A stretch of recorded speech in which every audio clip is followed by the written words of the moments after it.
Happy Monday. I'm one day closer to the Rock City Marathon. Today is Monday, and according to the training schedule, it is actually a day off from actual physical training. The expectation is, or the recommendation is that you still do stretches and be mindful of the activity that you do, because everything that you do from this point up to the marathon actually can contribute to your progress of how well you make it to the marathon and actually complete it. So today I wanted to speak very briefly about some of the tools that I have found to be very helpful in my training in the past.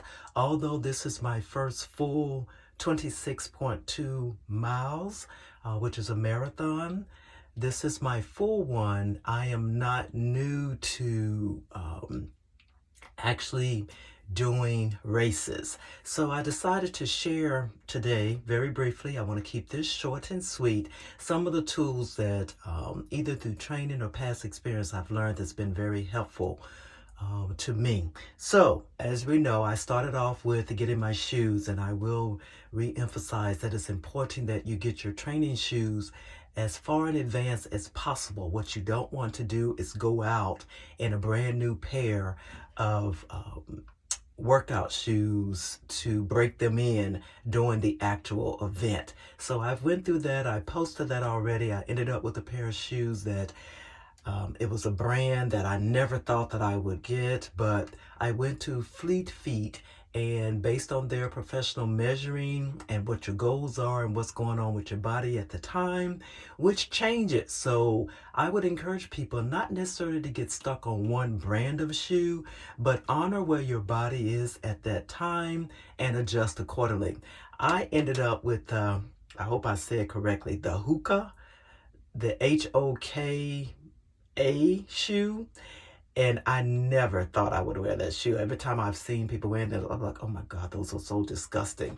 But here I am. I am in the disgusting category, but my feet are going to be protected, I believe. The other recommendation is that you also get two pair of shoes to alternate your training and decide which one is actually going to be your race performance shoe, unless this is something that you are used to doing and you have many years of experience under your belt. In my case, this is my first full, as I stated, so there are some things I'm still learning. The other thing that strongly recommended does not fall under the category of sexy, and that is compression socks.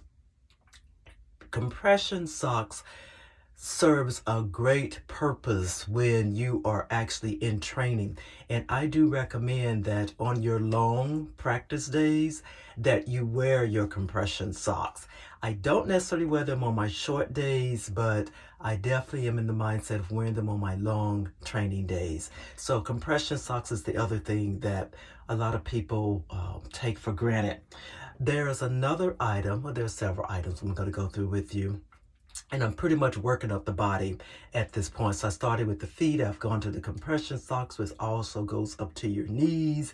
There's many different brands out there. They have them built now where they're wicker sensitive and all that. Right now, I'm still old school. I am more concerned about the compression aspect than I am the sweat aspect. So I right now am still using the traditional compression socks, but the main thing is that you have a pair of compression socks if you're getting ready to do a lengthy distance race or training for one. Again, these are all just my recommendations, things that I have learned over the years and based on research. And actually, when I went into the Fleet Feet store, which is known for grooming athletes, I was very knowledgeable, and I was not surprised based on some of the recommendations. I was not caught off guard at all.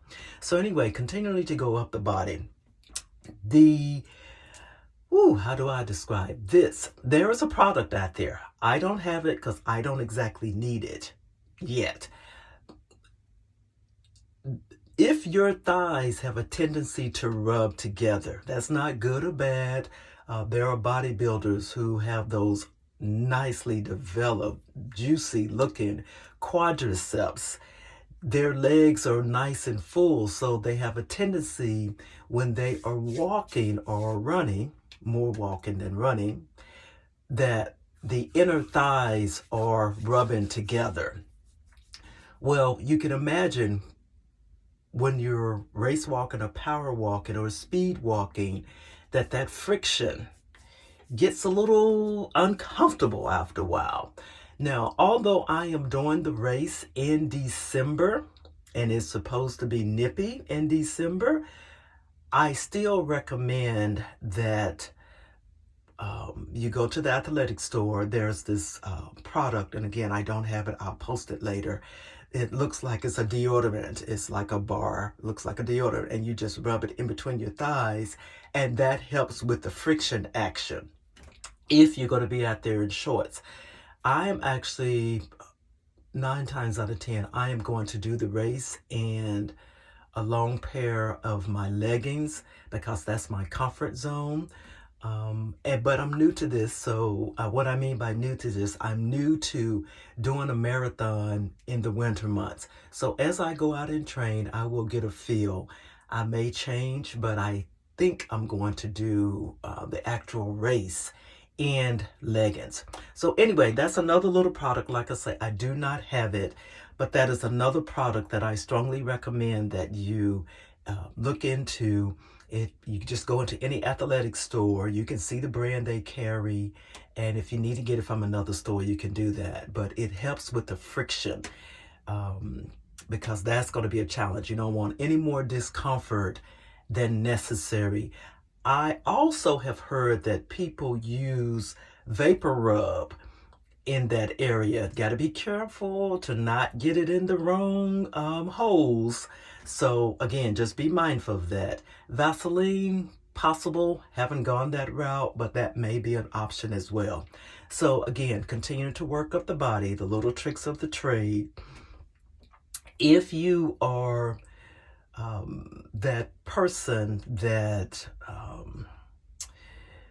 struggles with keeping your arms in the right position when you are power walking or race walking, you might want to consider, I have seen these, there's a belt with arm extensions, not necessarily bands because that would be considered like a form of working out, but there's this little rubber extensions that allows you to keep your arms in the right position, because what you do not want to do is overextend your arms. That's wasted energy. The wasted energy. Your arms should pretty much stay at your waist length, waist level, when you are trying to power walk. That will give you the push that you need. Anything more than that is wasted energy, and you're going to find out that you're exhausted.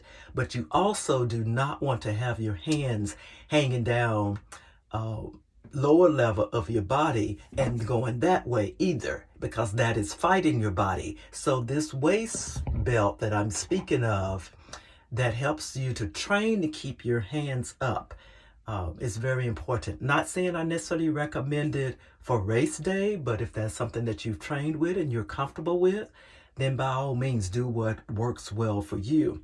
There is one thing that I did forget as I'm looking at the camera. I forgot to mention this wicker material headband. Now, I just got this particular brand this past weekend, and I went out with it yesterday. I wasn't even doing a heavy walk. I went out with it yesterday, and I can't say I recommend it because the sweat was still where I didn't want it to be.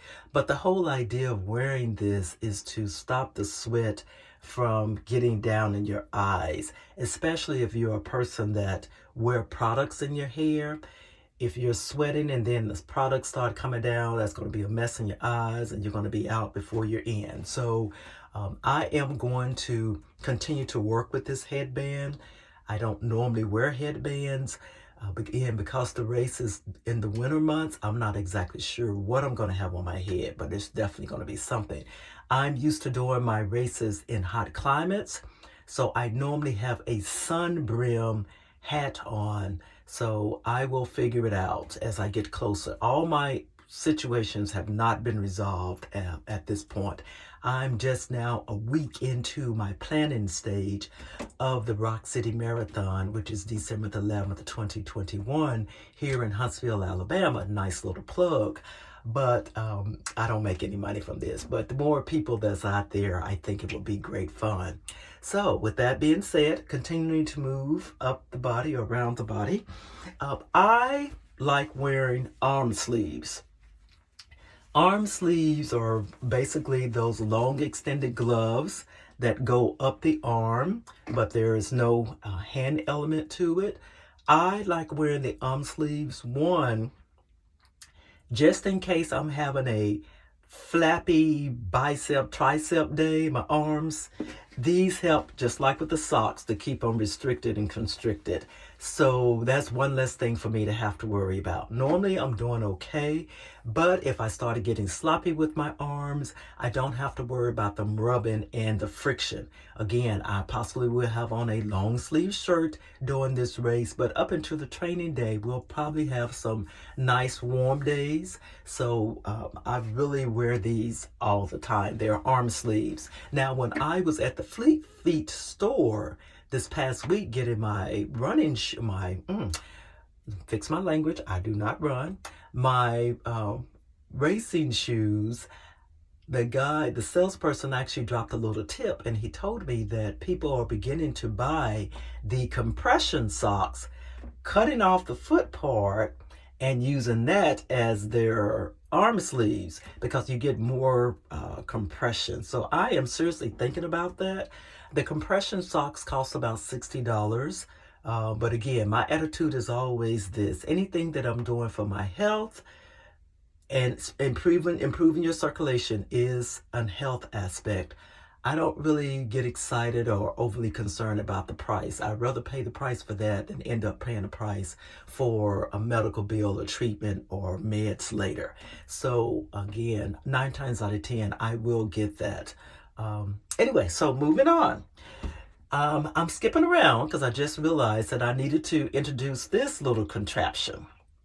I got introduced to this in my Pilates class. This little ball, it don't look like much, but when you put it in the right place, you can almost counsel your masseuse. I'm not trying to put people out of business. You can almost counsel your masseuse and learn how to use this little trick. But masseuse, I think massages are a nice self-care treatment, so I wouldn't get rid of them totally. But just in case your masseuse is booked or not handy, this little baby here, you can put it up against the wall. It hits those spots. Go down your body with it. Focus on areas where you have pain. This thing is no joint. It's called the trigger point. When I misplace it or lose it or leave it somewhere where I can't find it, I'm almost in a panic.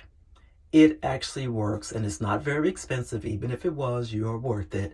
But this actually works. It's a nice little treat. I would demonstrate and show you some of the options, but if you're curious, you can go to their website, which is triggerpoint.com, and see all the different positions. But this little thing here, you can travel with it, you can take it anywhere, you can rub it anywhere, and it actually relieves stiffness and pains, and it's a great massage. If you do it right before you go to bed, yes, believe that, just like that. Nope, not the last thing, not even close to the last thing. The next thing I want to speak about is this foam little gadget here. You normally will see it in the yoga class or Pilates class. This is great for stepping on and practicing. All you need to do is just put one foot. I have two, of course, but if you just practice stepping your foot up on this and allowing the other foot to be flat on the floor, it is a great way to build muscle tension and help you to build strength in your legs. That is just one of the exercises and tricks. You can also put it up against the wall and then put your feet up against it and then reach forward. That helps in the stretch area there. So again, this is another trick that I use to help me. And then I have the foam, the roller. I can't imagine any home being without these, but I'm sure there are. This is something that, again, helps you with massaging. Rub this up and down your body when you're just sitting, putting against the wall, going up and down. It also relieves any kinks and tightness that you may have. And you could put your feet on it, although I'm very ticklish, so I don't practice that as much, but that is an option, and rub up against it. The last little trick that I am going to discuss today, which I use in preparation for my race training, is this gadget here. It is a mouth guard to the second degree. Basically, you take this little cap off at some point. Oh, no, I'm sorry. You do not take this little cap off. You just use it to increase the amount of air that you want to come in and out. There's another one that I have that I use, and I take the cap off when I'm practicing breathing in deep and in and out. But this one here, what it's doing is actually helping me to decrease the air that comes in and out. And it helps me to not have my mouth open and sucking in too much air. So it actually controls the amount of air that I get in. So this is going to help me tremendously. See how it just fits in the mouth there, fits all the way in, and then you get comfortable practicing your breathing. Again, this is not something that you do right before race day. This is another trick or tool that you use during your practice to see if you want to incorporate this into the actual race day. So this is a product, it's called Durance, and again, it is just a mouth guard, helps you with your breathing, stops me from overventilating or getting too much cold air or air in, period. There's a control mechanism. I have really grown accustomed to it. It helps a lot. So just an option. I don't use it every day I go out. I normally use it when I'm going out for long, extended walks or races where I'm beginning to really fight for my breath. So those are my tools for the day. So we talked about the shoes, which we already discussed. We talked about the compression socks. We talked about getting the little gel to rub in between your thighs to stop with the friction. That really makes a difference. As we go up, I continue to talk about things that you can use on your body. These are your arm sleeves. These do not have as much compression, so that's why I recommend it based on what I was shared with at the store, getting the compression socks and just cutting the bottom off and using those as your sleeve. That's an option. Then we talked about our little yoga block here that helps you with stretching. This helps with rubbing. If you rub it up and down your body, down your back, you can put it up against the wall or have someone rub it for you, up down your legs, your buttocks. It helps with the tension and pain. And as well as my favorite, the trigger ball. Again, need to have 2 or 3 in the house, 2 or 3 of these in the house. Some people say that you can use a tennis ball. This is just better to me. I know you do what you got to do.